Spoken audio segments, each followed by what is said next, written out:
ജാനിക നല്ല വിശപ്പുണ്ട്. നമുക്ക് ഷോപ്പിംഗ് കഴിഞ്ഞിട്ട് എന്തായാലും ഫുഡ് കഴിക്കാൻ പോണം കേട്ടോ.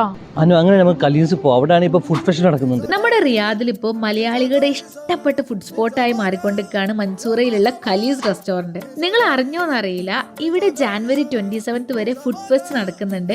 ഓരോ ദിവസവും ഓരോ മെനു ആണ്. ടോട്ടൽ 3 മെനു ഉണ്ട് കേട്ടോ ഇവർക്ക്. നല്ലോണം വിശന്നിരിക്കുമ്പോൾ നമുക്ക് നല്ല നാടൻ ടേസ്റ്റിലുള്ള ഫുഡ് കഴിക്കാനാവില്ല ഇഷ്ടം. ഇന്ന് ഞങ്ങൾ ഇവിടുന്ന് കഴിച്ചിട്ടുള്ള ഐറ്റംസ് ഒക്കെ കിഡിലനായിരുന്നു കേട്ടോ. ഒരു രക്ഷയില്ലാത്ത ടേസ്റ്റ് ആയിരുന്നു. പത്തിരി, ചിക്കൻ കറി, പിന്നെ ബീഫ് വരട്ടും. നല്ല കോമ്പിനേഷൻ അല്ലേ? അടിപൊളി. ഈ മൊയൽ റോസ്റ്റ് കാണുന്ന പോലെ തന്നെ കഴിക്കാൻ അടിപൊളിയായിരുന്നേ. കുട്ടിന് നല്ല കറി, നല്ല മിക്സ് ആക്കി അടിക്കണം. നാട്ടിലെ തട്ടുകടയിലൊക്കെ കിട്ടുന്ന ഒരുപാട് ഐറ്റംസ് നമുക്ക് ഇവിടെ കിട്ടും. ഇതാണ് ഇവരുടെ കപ്പ ബിരിയാണി. ഇവരുടെ സ്പെഷ്യൽ തട്ടുകട ചിക്കൻ ഫ്രൈ, ചിക്കൻ ബിരിയാണി, ഷാപ്പിലെ മീൻകറി, ബീഫ് റോസ്റ്റ്, നൂൽപ്പ